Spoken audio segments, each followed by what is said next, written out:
নির্যাতন ও ধর্ষণের শিকার হয়ে সৌদি আরব থেকে দেশে ফিরেছেন দুই নারী শ্রমিক। দিনের পর দিন নির্যাতনের কারণে তাদের একজন হারিয়েছেন মানসিক ভারসাম্য, ধর্ষণের পর অন্তঃসত্ত্বা হয়ে ফিরেছেন আরেকজন।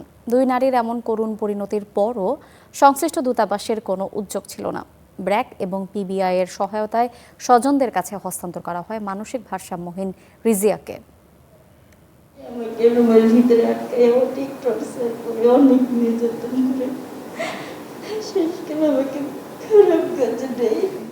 এই কান্না জীবনের সর্বস্ব হারানো এক নারীর। অনেক ধরনের কথা বলে, অনেক বাজে ধরনের কথা বলে এবং কি আমাদের টর্চারও করে পুলিশে। স্বামী মৃত্যুর পর সংসারের হাল ধরতে 15 মাস আগে গিয়েছিলেন সৌদি আরব, কিন্তু সেটাই তার জীবনের কাল হলো। সৌদির মাটিতে পা দিয়েই দালালদের খপ্পরে পড়েন এই নারী।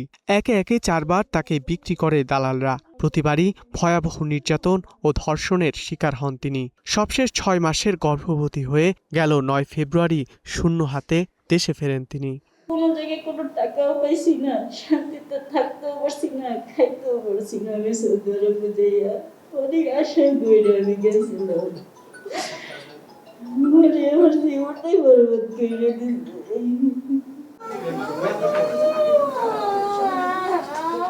চারু স্টাইলিশ লিভিং। রিজিয়ার গল্পটা আরও করুন। কি হয়েছে তার জীবনে সেটির বলার মতো পরিস্থিতিতে নেই রিজিয়া। উত্তরায় ব্র্যাকের এই সংবাদ সম্মেলনে তাকে হাজির করা হলে নিজের মেয়েকেও চিনতে পারছিলেন না তিনি। মানসিক ভারসাম্যহীন অবস্থায় গেল 12 ফেব্রুয়ারি দেশে ফেরেন 2 সন্তানের মা রিজিয়া। সৌদি গিয়েছিলেন 2019 সালে। তখনই স্বজনদের জানিয়েছিলেন নির্যাতনের কথা।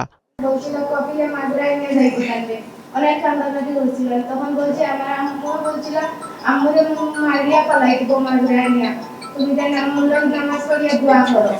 রিজিয়ার মেয়ে জানান 2024 সালের পর মায়ের সঙ্গে আর যোগাযোগ ছিল না। দালালদের বিরুদ্ধে মামলা করতে চাইলেও পুলিশ তখন মামলা নেয়নি। ব্র্যাক ও পিবিআই এর সহযোগিতায় পরিবারের কাছে ফিরেছে রিজিয়া।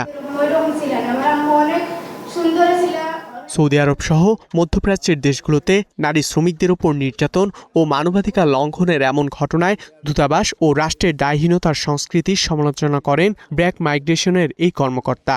সৌদি আরব যাচ্ছে, সেখানে তার 4 বার হসপিটাল হচ্ছে, টর্চার হচ্ছে, প্রেগনেন্ট অবস্থায় তার উল্টো নিয়োগকর্তা তার বিরুদ্ধে চুরি মামলা করছে। এবং এই ধরনের ঘটনা একটা না, আমাদের সৌদি আরবে অনেক নারীর প্রতি এই ধরনের ঘটনাগুলো ঘটছে। আমাদের কাছে হচ্ছে প্রশ্ন, এই যে একটা মেয়েটাকে যখন পাঠানো হয়, আমাদের রাষ্ট্র কেন খুঁজলো না?